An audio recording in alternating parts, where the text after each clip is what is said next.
नमस्कार, उत्तर प्रदेश विशेष देख रहे हैं आप। मैं हूं आपके साथ पराग गुप्ता। उत्तर प्रदेश में कोरोना संक्रमण की तेज रफ्तार से निपटने के लिए योगी सरकार लगातार कई मोर्चों पर जुटी हुई है। इस बीच सीएम योगी आदित्यनाथ ने कोरोना की दूसरी लहर से निपटने के लिए रणनीति में बड़ा बदलाव किया है। उन्होंने उच्च स्तरीय टीम 11 का पुनर्गठन करते हुए टीम 9 बना दी है। इस नई टीम को सीएम योगी ने स्पष्ट निर्देश दिया है कि आम लोगों को कोई दिक्कत नहीं आनी चाहिए। सीएम ने कहा कि टीम के जिम्मेदार अफसर संवेदनशीलता और तत्परता के साथ लोगों तक मदद पहुंचाएं। आपको बता दें कि टीम 9 में चिकित्सा शिक्षा मंत्री और स्वास्थ्य मंत्री के नेतृत्व में अफसरों की कमेटी बनाई गई है। आम लोगों को तत्काल भर्ती कराने, उनको जरूरी दवाएं दिलाने, अस्पतालों को ऑक्सीजन दिलाने, होम आइसोलेशन में लोगों तक ऑक्सीजन की उपलब्धता कराने के लिए टीम 9 के अलग अलग सदस्यों को जवाबदेह बनाया गया है। टीम 11 जो माननीय मुख्यमंत्री जी के साथ प्रतिदिन समीक्षा करके विभिन्न प्रदेश में इस कोरोना की जंग में विभिन्न जो हमारे संसाधन हैं, विभिन्न व्यवस्थाएं हैं, विभिन्न सुविधाएं हैं, उसके लिए कार्य कर रही थी। उसका आज माननीय मुख्यमंत्री जी ने पुनर्गठन करके अब टीम 9 एक नई घोषणा की है। जो टीम 9 है उसको जो कोविड से लड़ाई के लिए आवश्यक सुविधाएं, आवश्यक व्यवस्थाएं जो जुटानी है, जो करनी है, उसके लिए उनका काम डिवाइड किया गया। जैसे प्रथम टीम में का काम कोविड के लिए बेड्स की संख्या बढ़ाना, मानव संसाधन की उपलब्धता कराना, प्रशिक्षण कराना और वैक्सीनेशन, ये कार्य उसको दिए गए हैं और ताकि इन कार्यों पर फोकस रूप से काम हो सके। और इस टीम के अध्यक्ष माननीय चिकित्सा शिक्षा मंत्री होंगे और उसमें अपर मुख्य सचिव स्वास्थ्य, प्रमुख सचिव चिकित्सा शिक्षा भी शामिल होंगे। दूसरी जो टीम बनाई गई है वो ये बनाई गई है कि वो आइसोलेशन में रह रहे जो मरीज हैं उनको मेडिकल किट समय से मिले, टेस्टिंग को कैसे प्रदेश में बढ़ाया जाए और जो हेल्थ इंफ्रास्ट्रक्चर है उसको कैसे हम आगे बढ़ाएं। और उस टीम में इनके साथ साथ राज्य मंत्री स्वास्थ्य और जो हमारे अपर मुख्य सचिव स्वास्थ्य और अपर मुख्य सचिव जो प्रमुख सचिव चिकित्सा सुविधा होंगे, शिक्षा होंगे। इसके साथ साथ जो तीसरी टीम है उसका कार्य है कि भारत सरकार से, क्योंकि बहुत सारी सुविधाएं, बहुत सारी व्यवस्थाएं, बहुत सारे इंतजाम भारत सरकार के माध्यम से हो रहे हैं, दवाइयां, वैक्सीनेशन का लगातार भारत सरकार से अनुश्रवण करना होता है, वो मुख्य सचिव की अध्यक्षता में ये तीसरी टीम काम करेगी। इसके साथ साथ जो चौथा इसका टीम का सदस्य है वो एसीएस होम होंगे, जिनका मुख्य काम ऑक्सीजन की व्यवस्था को सुनिश्चित कराना, ऑक्सीजन की उपलब्धता, ट्रांसपोर्टेशन कराना, तो उसके लिए। और उनके साथ प्रमुख सचिव एफएसडी और प्रमुख सचिव परिवहन होंगे। ये टीम प्रदेश में ऑक्सीजन के लिए काम करेगी। इसके साथ साथ जो अगली टीम है, टीम 5 है, जो उसका काम होगा कि कंटेनमेंट जोन्स में कैसी व्यवस्था हो, रात्रि कर्फ्यू लागू कराना, कोविड प्रोटोकॉल का अनुपालन कराना, साप्ताहिक बंदी का पालन कराना। ये जो है पुलिस महानिदेशक जो है उनकी अध्यक्षता में ये टीम होगी। प्रदेश में 1 मई से 18 से 44 वर्ष के लोगों का वैक्सीनेशन का कार्य शुरू किया जाएगा और 1 मई को पहला दिन होगा, लिहाजा अभी 7 जनपदों में इसे शुरू किया जाएगा। कल जिन जनपदों में 9000 से ज्यादा सक्रिय मामले हैं वहां पर वैक्सीनेशन का कार्य शुरू होगा। प्रदेश के अपर मुख्य सचिव स्वास्थ्य अमित मोहन प्रसाद ने जानकारी देते हुए बताया कि लखनऊ, कानपुर नगर, प्रयागराज, वाराणसी, गोरखपुर, मेरठ और बरेली में वैक्सीनेशन का कार्य कल शुरू किया जाएगा। उन्होंने कहा कि प्रदेश में अब तक 1,01,49,000 से ज्यादा लोगों को कोरोना वैक्सीन की पहली डोज लगाई जा चुकी है, तो वहीं 22,33,929 लोगों को वैक्सीन की दूसरी डोज लगाई गई है। कल से 18 से 44 वर्ष के व्यक्तियों का वैक्सीनेशन का कार्य प्रारंभ होना है। चूंकि कल ये पहला दिन होगा, इसलिए अभी हम 7 जनपदों में इसे प्रारंभ करेंगे और उसके बाद फिर प्रदेश के अन्य जनपदों में इसे विस्तारित किया जाएगा। कल जिन जनपदों में 9000 से अधिक एक्टिव केस हैं उनको लिया जा रहा है, जिनमें लखनऊ, कानपुर नगर, प्रयागराज, वाराणसी, गोरखपुर, मेरठ और बरेली हैं। इन 7 जिलों में कल प्रारंभ किया जाएगा और जो सॉफ्टवेयर बना है इसके लिए उसको टेस्ट किया जाएगा और उसके पश्चात फिर अन्य जनपदों में भी इसे विस्तारित किया जाएगा, शुरू किया जाएगा। एक बात जो बार बार आती है वो ये कि सीएमओ रेफरल की बात आती है कि वो नहीं मिला। ये बिल्कुल भ्रामक बात है। सीएमओ रेफरल नाम की चीज नहीं होती, और शासनादेश के द्वारा जितने भी निजी अस्पताल हैं वहां पर किसी भी प्रकार के भर्ती के लिए किसी रेफरेंस की आवश्यकता न होने का उल्लेख स्पष्ट रूप से कर दिया गया है। जहां भी निजी कोविड अस्पताल में बेड है वहां पर कोई भी मरीज जाकर के अपनी भर्ती करा सकता है अपनी इच्छा से। जिसको कई बार हम लोग गलती से सीएमओ रेफरल कह देते हैं, वो सीएमओ रेफरल नहीं है, बल्कि जो इंटीग्रेटेड कोविड कमांड सेंटर से जो सरकारी व्यवस्था है, सरकारी अस्पतालों में या जो मेडिकल कॉलेज है उनमें जो आवंटन होता है, जो पत्र जारी होता है, उसे कई बार लोग सीएमओ रेफरल कहने लगते हैं। सीएमओ रेफरल नाम की कोई चीज नहीं है और निजी अस्पतालों में इसकी कोई आवश्यकता नहीं है। कोरोना की रिपोर्ट नेगेटिव आने के बाद प्रदेश के मुख्यमंत्री योगी आदित्यनाथ इस महामारी के खिलाफ अपने अभियान में सक्रिय हो गए हैं। मुख्यमंत्री ने आज अवध शिल्पग्राम लखनऊ में रक्षा अनुसंधान एवं विकास संगठन डीआरडीओ की ओर से तैयार किए जा रहे अटल बिहारी वाजपेयी कोविड-19 सेंटर का जायजा लिया। इस मौके पर मुख्यमंत्री ने निर्माण कार्य जल्द पूरा होने की उम्मीद जताई। कोरोना संक्रमित मरीजों के लिए डीआरडीओ लखनऊ में 450 बेड्स की क्षमता वाले कोविड सेंटर का निर्माण कर रहा है। इसके अलावा उसकी ओर से वाराणसी में 750 बेड्स के एक सेंटर का निर्माण किया जा रहा है। लखनऊ के अवध शिल्प ग्राम में इस सेंटर का निर्माण कार्य युद्ध स्तर पर जारी है। इस सेंटर में आईसीयू वार्ड, वेंटिलेटर्स और ऑक्सीजन बेड्स की सुविधा होगी।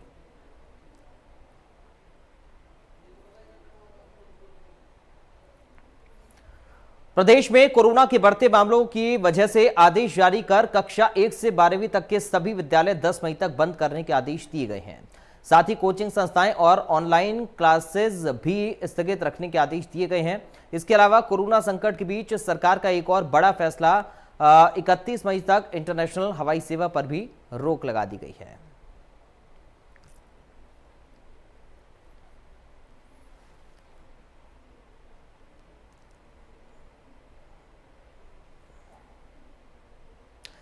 वरिष्ठ पत्रकार और तेज तर्रार एंकर रोहित सरदाना नहीं रहे। आज सुबह दिल का दौरा पड़ने से उनका निधन हो गया। उनके परिवार में उनकी पत्नी और 2 बेटियां हैं। हरियाणा के कुरुक्षेत्र के रहने वाले रोहित सरदाना कुछ दिन पहले कोरोना वायरस से संक्रमित भी हो गए थे, लेकिन बाद में उनकी रिपोर्ट नेगेटिव आ गई थी। रोहित कोविड संक्रमण से निकल रहे थे और सक्रिय थे, लेकिन रात में तबीयत अचानक से बिगड़ने के बाद उन्हें नोएडा के एक अस्पताल में भर्ती करवाया गया, जहां पर हार्ट अटैक से उनका निधन हो गया। रोहित सरदाना ने देश के बड़े मीडिया संस्थानों में काम किया और अपनी एक अलग पहचान बनाई। तो रोहित सरदाना के निधन पर राष्ट्रपति, प्रधानमंत्री, गृह मंत्री समेत देश के प्रमुख राजनेताओं ने शोक जताया है। राष्ट्रपति रामनाथ कोविंद ने ट्वीट कर लिखा, रोहित सरदाना का निधन पत्रकारिता जगत के लिए बहुत बड़ी क्षति है। प्रधानमंत्री नरेंद्र मोदी ने कहा कि रोहित सरदाना बहुत जल्द ही चले गए।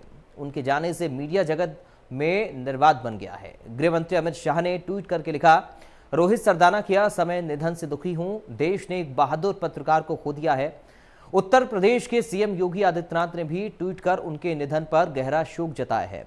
वरिष्ठ पत्रकार रोहित सरदाना का निधन दिल का दौरा पड़ने से हुआ और उसके बाद मीडिया जगत में दुख की लहर दौड़ गई और तमाम राजनेताओं के ये ट्वीट भी हम आपको दिखा रहे हैं।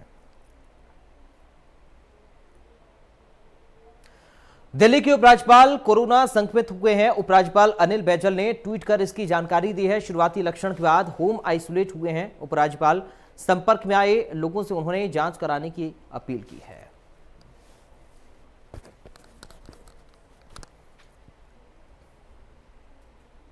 भारत में कोरोना वायरस का कहर बढ़ता ही जा रहा है। शूटर दादी के नाम से मशहूर निशानेबाज चंद्रू तोमर का कोरोना संक्रमण की वजह से निधन हो गया। यूपी के बागपत की रहने वाली चंद्रू तोमर कुछ दिन पहले कोरोना संक्रमित हो गई थीं। शूटर दादी चंद्रू तोमर 89 साल की थीं। वो उत्तर प्रदेश के बागपत में परिवार के साथ रहती थीं। जब शूटर दादी चंद्रू तोमर को कोरोना हुआ था तो उन्होंने ट्विटर के माध्यम से कोविड-19 वायरस से संक्रमित होने की बात बताई थी। बॉलीवुड फिल्म सांड की आंख दादी चंद्रो तोमर और प्रकाशी तोमर की रियल लाइफ स्टोरी पर ही आधारित है।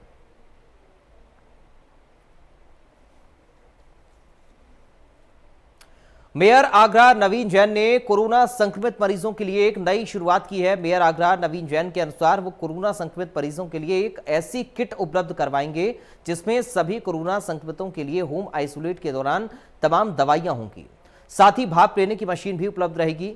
मेयर नवीन जैन ने इंडिया न्यूज से खास बातचीत की और इस बारे में जानकारी दी। कोरोना काल चल रहा है, कहीं ना कहीं लोग दिक्कत में है, दवाइयों की दिक्कत है, भोजन की दिक्कत है और भी कई सारी दिक्कत है। तो ऐसे में आगरा मेयर नवीन जैन आगे निकल के आए और एक सराहनीय कदम उन्होंने उठाया है। एक किट तैयार कराई है जिस किट में दवाइयाँ भी हैं, भोजन व्यवस्था भी है और भी कई सारी चीज़ें हैं। तो उनसे सीधे बात करते हैं, जैसे किस प्रकार से पूरी किट बनवाई आपने, कैसे सोचा सारी चीज़ों को? देखिए, अगर जिस प्रकार से पूरे विश्व के अंदर कोरोना के मरीज बढ़ रहे हैं, उसमें हमारा देश और हमारा आगरा भी अछूता नहीं रहा है। बढ़ते हुए कोरोना के मरीजों को देखते हुए हमने एक योजना बनाई है कि पिछली बार के कोरोना में आने में और इसमें अंतर था। पिछली बार जो कोरोना आया था तो मरीज एक व्यक्ति होता था, ठीक होकर घर आ रहा था, लेकिन बाकी लोग परिवार के बच रहे थे। लेकिन इस बार मेरे देखने में जो आया है कि जो एक परिवार में अगर एक व्यक्ति को हो गया तो बाकी 2-3-4 परिवार में जितने भी लोग हैं उन सबको कोरोना हो रहा है। अब कोरोना होने के बाद उनको यहाँ पर देखभाल करने के लिए कोई नहीं है, दवाई देने के लिए कोई नहीं है। इसके लिए हमने कोरोना एक किट हमने तैयार की है। इस कोरोना किट में हमारे यहाँ पर हमने सारे इसमें हमने दिया हुआ है, इसमें एक पर्चा दिया है कौन से समय पे क्या दवा खानी है, सुबह दोपहर शाम को ये सारा दवा लेनी है वो हमने लिखा है। हमने सैनिटाइज करने के लिए, हाथ को साफ करने के लिए दवा रखी हुई है। मास्क अच्छी क्वालिटी के हमने रखे हैं जो अपने मुंह पे लगा सकें। इसके अलावा हमने एक थर्मामीटर रखा हुआ है, बुखार को टेम्परेचर को नापने के लिए समय समय पे एक थर्मामीटर रखा है। ये काम हमने किया है और 1 हफ्ते की हमने इसमें दवा रखी हुई है और आवश्यकता पड़ेगी तो और दवा। इसके अलावा जिन परिवारों में कोई नहीं, इसके अलावा हमने एक भाप के लिए सुबह दोपहर शाम को भाप लेना बहुत आवश्यक है, कोरोना के लिए बहुत कारगर ये सिद्ध हुई है। इसके लिए हमने जो एक बनाया है, इसमें पानी भर लीजिए, आप इसे बंद कर लीजिए, इसे प्लग लगा लीजिए, इसके अंदर धुआं गर्म आएगा तो गर्म धुआं आएगा, इसको आप लगा लीजिए इसके साथ में, तो भाप आप इस प्रकार से लेने का काम कर सकते हैं। 4 से 5 मिनट तक डॉक्टर ने बताया कि इसको भाप लेंगे। अगर आपको छोटा लगाना है तो इसको छोटे के रूप में ऐसे लगा सकते हैं, तो नोज में इस तरह से ये आएगी।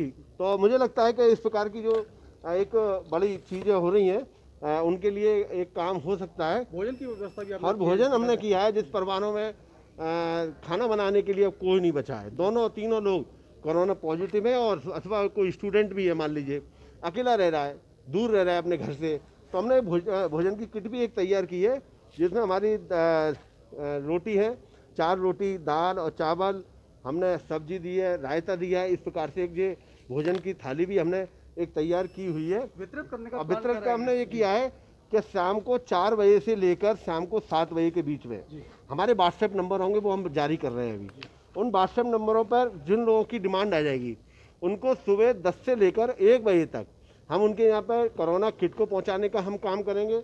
इस प्रकार की जो कोरोना किट रहेगी, इस प्रकार का जो रहेगा हमारा, ये दोनों चीज़ हम भिजवाने का काम करेंगे 10 बजे से लेके और दोपहर 1 बजे के बीच में। और निरंतर हमारी ये सेवा जारी रहेगी जब तक ये कोरोना रहेगा। आगरा के लोग एकजुट होकर इस कोरोना की लड़ाई को लड़ेंगे। तो बिल्कुल साफ तौर पर इस प्रकार से जो जनप्रतिनिधि हैं वो घर में बैठे हुए हैं, तो कहीं ना कहीं मेयर आगरा ने एक सराहनीय कदम उठाया है। Sanjay Singh, India news, Agra. राजधानी लखनऊ की ठाकुरगंज पुलिस ने ऑक्सीजन गैस सिलेंडर की कालाबाजारी करते हुए 2 लोगों को गिरफ्तार किया है। पुलिस ने इनके पास से 10-10 लीटर के 4 ऑक्सीजन गैस सिलेंडर, 55,000 रुपए नकद और एक 4 पहिया वाहन बरामद किया है।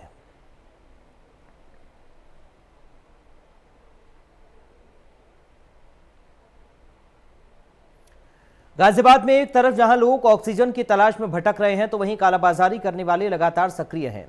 ताजा मामला लिंक रोड इलाके से सामने आया, जहां पर समीर नाम के युवक को एक फैक्ट्री से गिरफ्तार किया गया। समीर ने फैक्ट्री में 600 से ज्यादा ऑक्सीजन सिलेंडर छिपा रखे थे।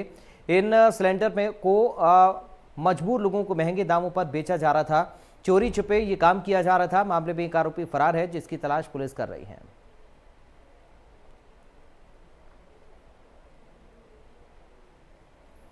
मद्रास हाईकोर्ट ने देश में कोरोना संक्रमण की दूसरी लहर के लिए चुनाव आयोग को जिम्मेदार ठहराया था। इस फटकार के बाद चुनाव आयोग ने 2 मई को काउंटिंग डे के लिए गाइडलाइंस जारी कर दी हैं।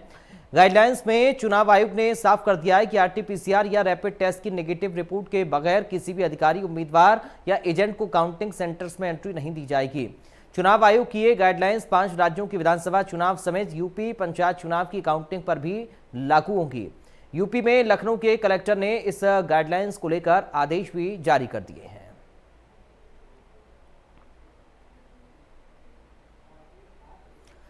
आबादी के लिहाज से देश के सबसे बड़े राज्य में जानलेवा कोरोना वायरस ने कोहराम मचाया हुआ है। हालात ये हैं कि खुद मुख्यमंत्री योगी आदित्यनाथ और deputy CM Dinesh Sharma corona संक्रमित हो गए। लेकिन अब एक अच्छी खबर है, सीएम योगी ने कोरोना वायरस को मात दे दी है।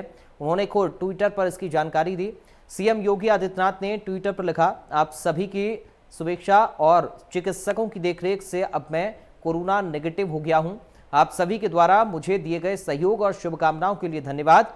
आपको बता दें कि 14 अप्रैल को सीएम योगी कोरोना पॉजिटिव हुए थे।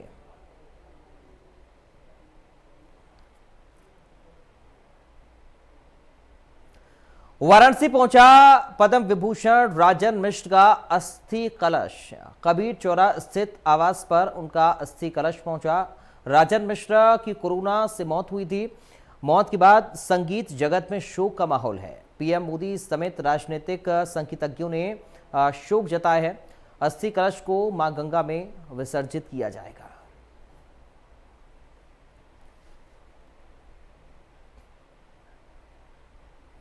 बात मुरादाबाद की, जहां पर ऑक्सीजन प्लांट पर पहुंच रहे सैकड़ों लोग हर रोज ऑक्सीजन लेने पहुंच रहे हैं। सैकड़ों लोगों की भीड़ आप तस्वीरें लगातार देख सकते हैं।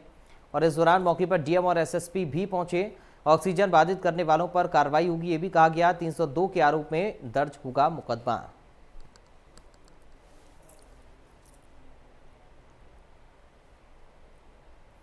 गाजियाबाद में ऑक्सीजन गैस को लेकर एसडीएम सदर डीपी सिंह ने आदेश जारी किए हैं। कहा कि ऑक्सीजन को लेकर जो लोग भटक रहे हैं, जिन्हें जरूरत है, वो गाजियाबाद तारणहार गैसेज, साउथ साइड, विजयनगर और लोहा मंडी के सामने से सिलेंडर भरवा सकते हैं। साथ ही तहसील से 2 लोगों की इन प्लांट पर ड्यूटी लगाई गई है।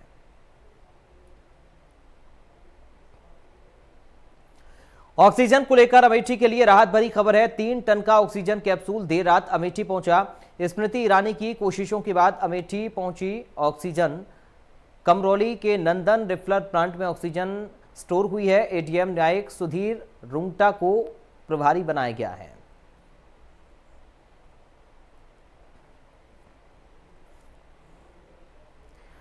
किसी भी व्यक्ति की मौत के बाद उसकी अंतिम यात्रा श्मशान घाट तक 4 लोगों के कंधों पर जाती है। लेकिन मुरादाबाद के मुगलपुरा क्षेत्र में लालबाग स्थित 10वां श्मशान घाट पर पहुंचने के लिए एक व्यक्ति की अर्थी को 4 कंधे तक नसीब नहीं हो पाए। व्यक्ति का शव सड़क के किनारे नाले के पास पड़ा था। उसकी अर्थी को कांधा देने के लिए चौथे व्यक्ति का इंतजार किया जा रहा था। लोग शव से दूर खड़े होकर केवल तमाशा देख रहे थे। कोरोना के डर से कोई भी व्यक्ति आगे आकर शव को कांधा देने में हिम्मत नहीं जुटा पा रहा था।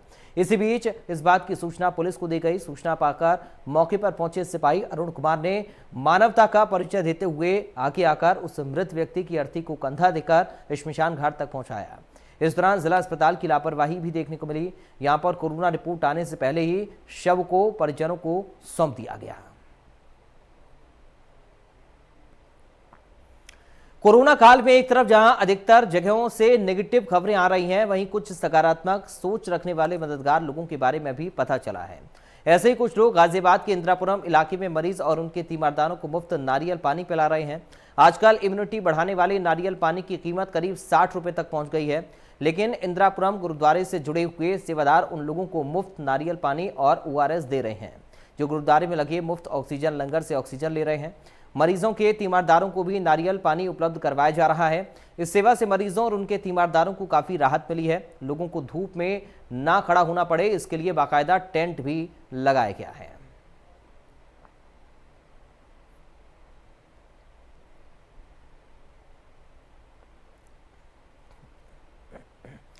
अब बात लखनऊ की, जहां पर वसीम रिजवी को जान से मारने की धमकी मिली है। शिया वक्फ बोर्ड के नवनिर्वाचित सदस्य को धमकी मिली है। फोन और व्हाट्सएप कॉल के जरिए धमकी मिली है। वसीम रिजवी ने सादतगंज थाने में एफआईआर दर्ज कराई है। बिहार के युवक ने वसीम रिजवी को धमकी दी है। कुरान की आयतों को हटाने की याचिका को लेकर धमकी दी है।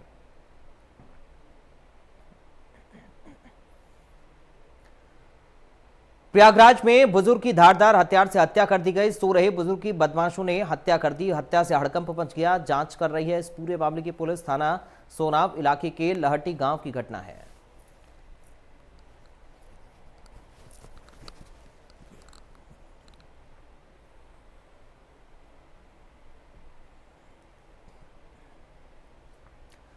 तो फिलहाल के लिए उत्तर प्रदेश विशेष से मुझे दीजिए इजाजत। आप बने रहिए।